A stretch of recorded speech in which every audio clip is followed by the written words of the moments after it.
Chouette, chapitre 14. Par bonheur, le lendemain était un samedi. Roy ne devait donc pas se lever de bonne heure pour attraper le bus.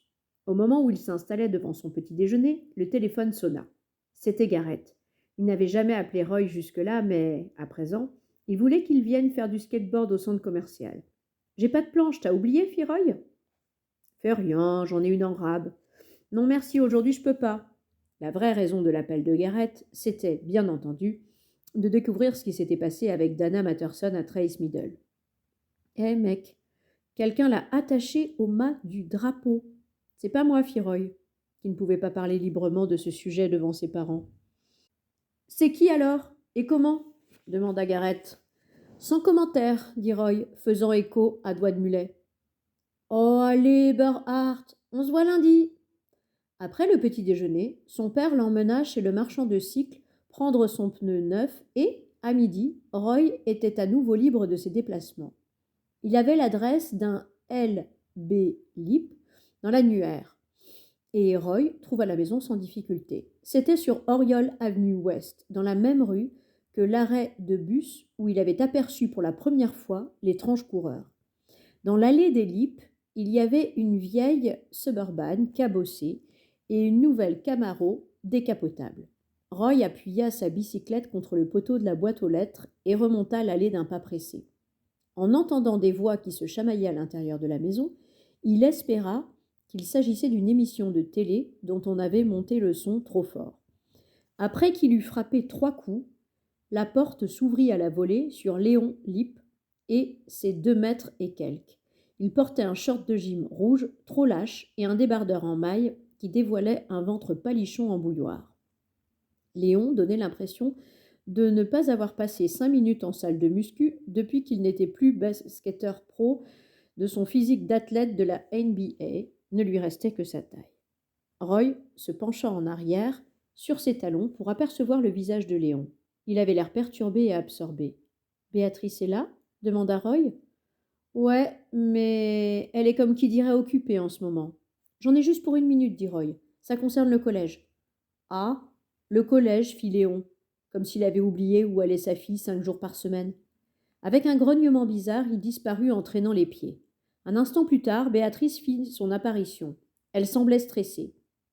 Je peux entrer? Demanda Roy. Non, murmura-t-elle, tu tombes mal. Tu peux sortir alors?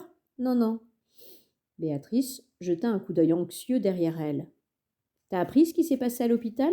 Elle acquiesça. Désolée de ne pas être revenue à temps pour t'aider. Ton frère va bien? Demanda Roy. Mieux, dit Béatrice. Qui est là? Qui c'est? Fit une voix glaciale dans le couloir. Rien qu'un ami. Un garçon? Ouais, un garçon, répondit Béatrice, levant les yeux au ciel à l'intention de Roy.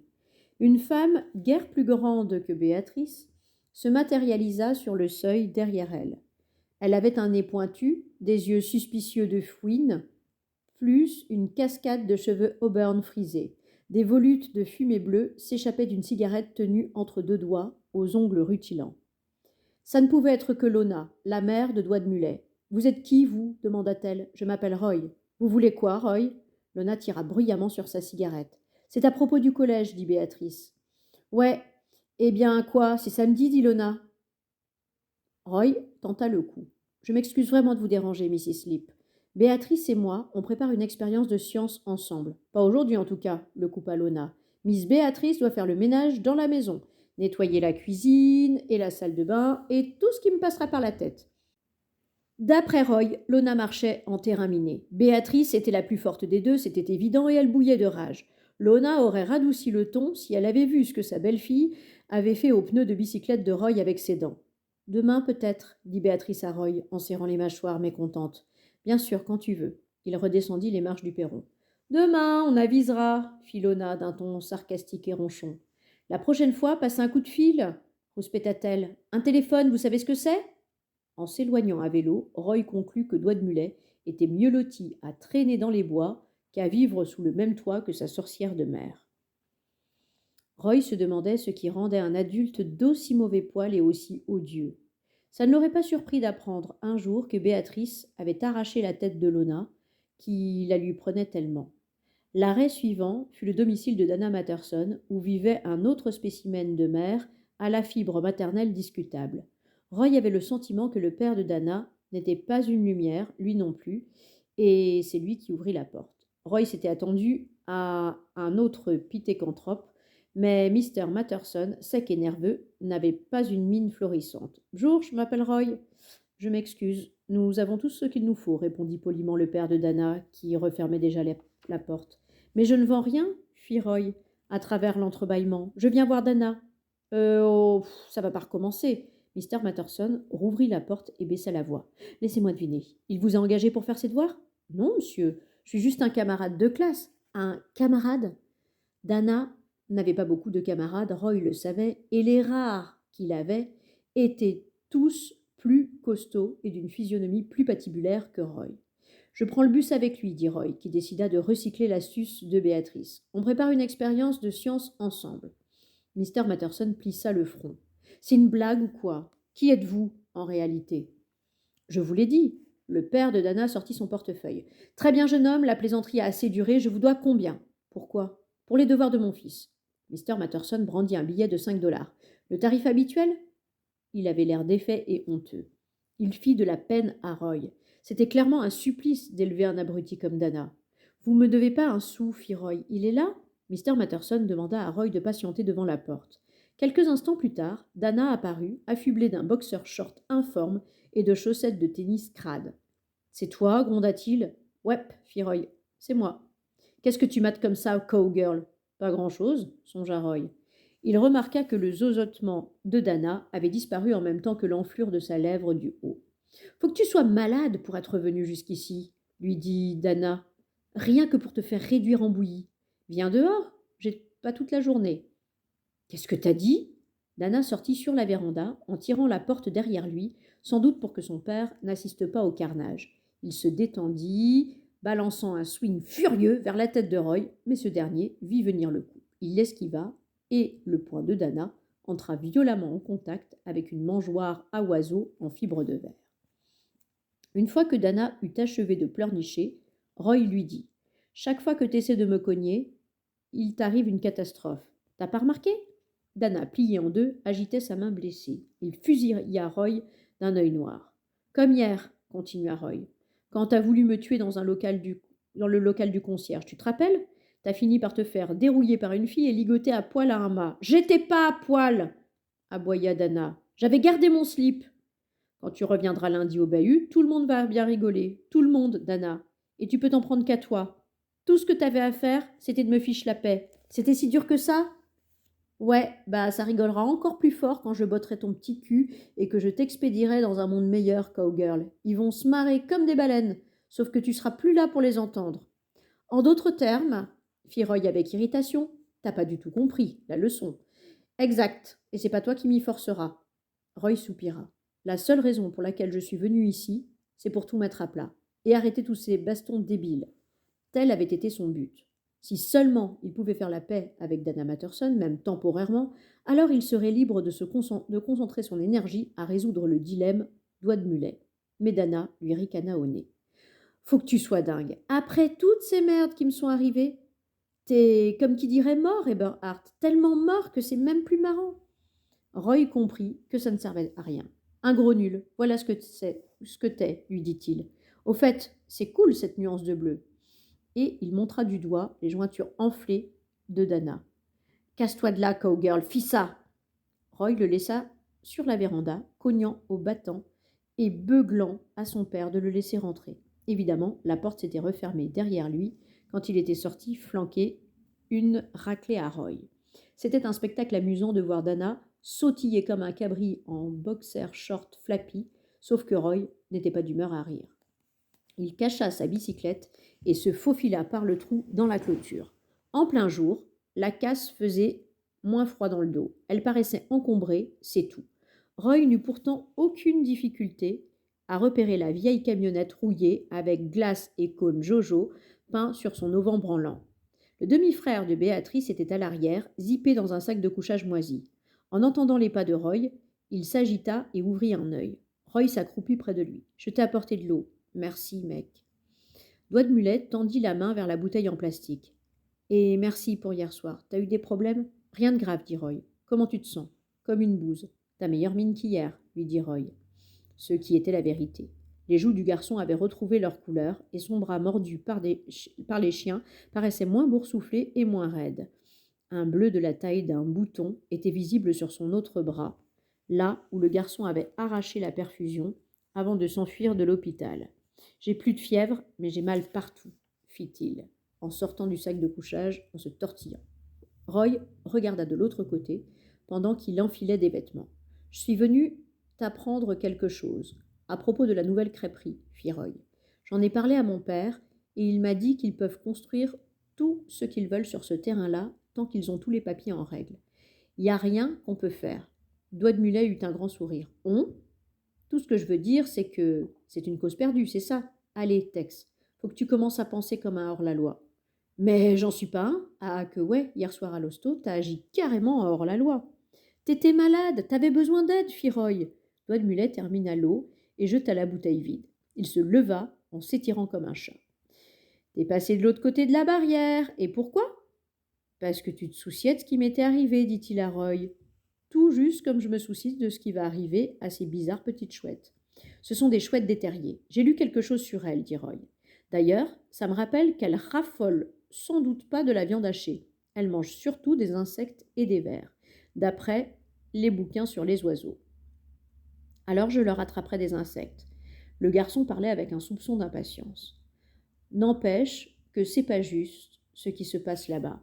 Ce terrain appartenait aux chouettes bien avant qu'il n'appartienne à la crêperie.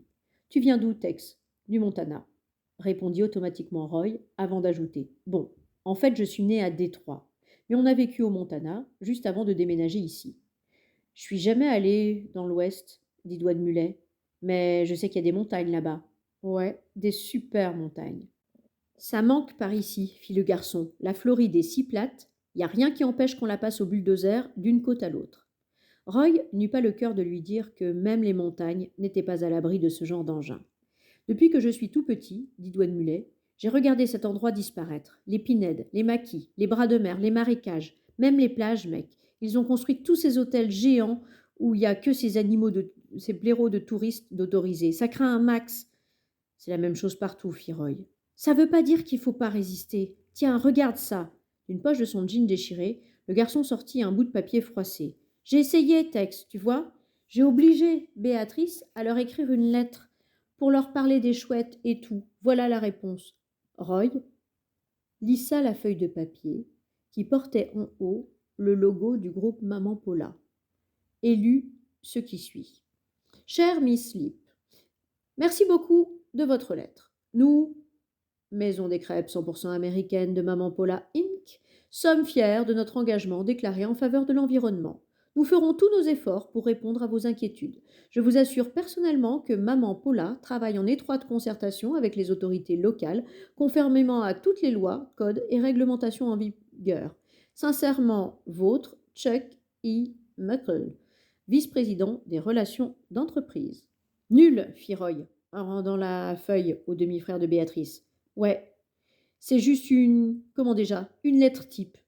Ils parlent même pas des chouettes. Ils sortirent de la camionnette de glace en plein soleil. Des ondes de chaleur s'élevaient des rangées d'épaves qui s'alignaient à perte de vue. Tu vas te cacher ici combien de temps? Demanda Roy à l'autre garçon. Jusqu'à ce qu'on me chasse. Et tu fais quoi ce soir? Mes devoirs. À vrai dire, Roy n'avait qu'un bref chapitre à lire pour le cours d'histoire de Mr. Ryan, mais il cherchait une excuse pour rester chez lui. Il pressentait que Doigt de Mulet préparait une nouvelle excursion illégale sur le site de Maman Paula. Eh bien, si tu changes d'avis, retrouve-moi où tu sais, au coucher du soleil, fit le garçon, et apporte une clé à pipe. Roy éprouvait un étrange mélange d'appréhension et d'excitation. Si d'un côté la tactique du demi-frère de Béatrice l'inquiétait, d'un autre côté, il l'approuvait des deux mains. Tu viens d'être malade, fit Roy. Il faut que tu récupères. Ah, pas le temps pour ça. Mais tout ce que tu fais, ça marche pas, persista Roy. Ça peut ralentir les choses, mais ça les arrêtera pas. Maman Paula est une grosse compagnie. Ils vont pas renoncer comme ça et s'en aller. Moi non plus, Tex. Tôt ou tard, on va te choper et tu finiras en centre d'éducation surveillé. Alors je fuguerai à nouveau, comme toujours. Mais ça te manque pas, enfin, une vie normale? Ce qu'on n'a jamais eu, ça ne manque pas, fit le demi-frère de Béatrice. Roy ne décela pas de traces d'amertume dans sa voix. Peut-être qu'un jour, je retournerai à l'école, continua le garçon. Mais pour le moment, j'en sais autant que j'ai besoin d'en savoir. Je suis peut-être nul en algèbre. Je ne sais pas comment on dit ah, le joli chien-chien en espagnol, ni te citer qui a découvert le Brésil, mais je sais faire un feu avec 2 branches sèches et un caillou. Je sais grimper au tronc d'un cocotier et me procurer assez de lait frais pour tenir un mois. Ils entendirent démarrer un moteur et se replanquèrent vite fait dans la camionnette de glace. C'est le vieux qui est propriétaire de l'endroit, chuchota Doigt de Mulet. Il a un tout-terrain, c'est super cool. Il vient le piloter par ici, comme s'il était le Schumacher des stock cars. Quand le grondement du tout-terrain disparut au loin, vers l'autre extrémité de la casse, le garçon fit signe qu'il pouvait quitter la camionnette en toute sécurité. Il fit prendre un raccourci à Roy jusqu'à la brèche dans la clôture, par laquelle ils se glissèrent tous deux à l'extérieur. Tu vas où maintenant demanda Roy. Je sais pas. Peut-être en recon. En recon? Tu sais bien, en reconnaissance, fit Doigt de Mulet. Repérer ma cible de ce soir. Ah. Tu me demandes pas ce que j'ai comme plan? Vaut mieux pas que je sache, fit Roy. Il envisagea de mentionner que son père faisait partie des forces de l'ordre. Peut-être cela aiderait-il le garçon à comprendre la répugnance de Roy à participer, même en étant sympathisant de la cause, à la prochaine croisade pro-chouette. Roy ne pouvait supporter l'idée de faire face à ses parents à travers les barreaux d'une cellule si jamais Doigt de Mulet et lui se faisaient prendre. Mon père travaille pour le gouvernement, fit Roy. Géant, répondit le garçon. Mon père, lui, il regarde ESPN toute la journée en se gavant de Hot Pocket. Allez, viens, Tex, j'ai un truc vachement cool à te montrer. Mon nom, c'est Roy. Ok, Roy, suis-moi. Puis il se mit à courir, une fois de plus. Un été de la fin des années 70, bien longtemps avant la naissance de Roy Eberhardt, un petit mais puissant orage tropical porté à ébullition dans le golfe du Mexique vint toucher terre à quelques kilomètres au sud de Coconut Cove. Il n'y eut ni blessés ni tués, bien que la déferlante de 3 mètres de haut causa de gros dégâts aux immeubles et routes du littoral. Parmi les victimes, il y eut un bateau de pêche au crabe de roche appelé le Molibel qui, arraché de son mouillage et balayé dans un bras de mer gonflé par le raz-de-marée, s'y vautra et sombra hors de vue. La tempête s'essouffla d'elle-même, les eaux refluèrent et le bateau de pêche, perdu, réapparut, affleurant à demi à la surface. Et il resta sur place car le bras de mer était si étroit, les courants si trompeurs et les bancs d'huîtres si périlleux, qu'aucun capitaine ne voulut risquer son propre bateau pour récupérer l'épave du Molibel. À chaque saison, il s'affaissait davantage de décrépitude, abandonnant sa coque robuste et son pont aux ravages des termites, des bernacles et des intempéries. Au bout de 20 ans, tout ce que le Molibel montrait au-dessus de la surface, c'était le toit en pente et délavé de la cabine de pilotage, juste assez large pour que 2 garçons s'y assoient côte à côte, le visage tourné vers le soleil, jambes pendantes au-dessus de l'eau vert pâle. Roy fut ébloui par le silence, merveilleux, les vieilles mangroves touffues qui isolaient l'endroit des klaxons et du tintamarre de la civilisation. Le demi-frère de Béatrice ferma les yeux et aspira goulûment la brise salée.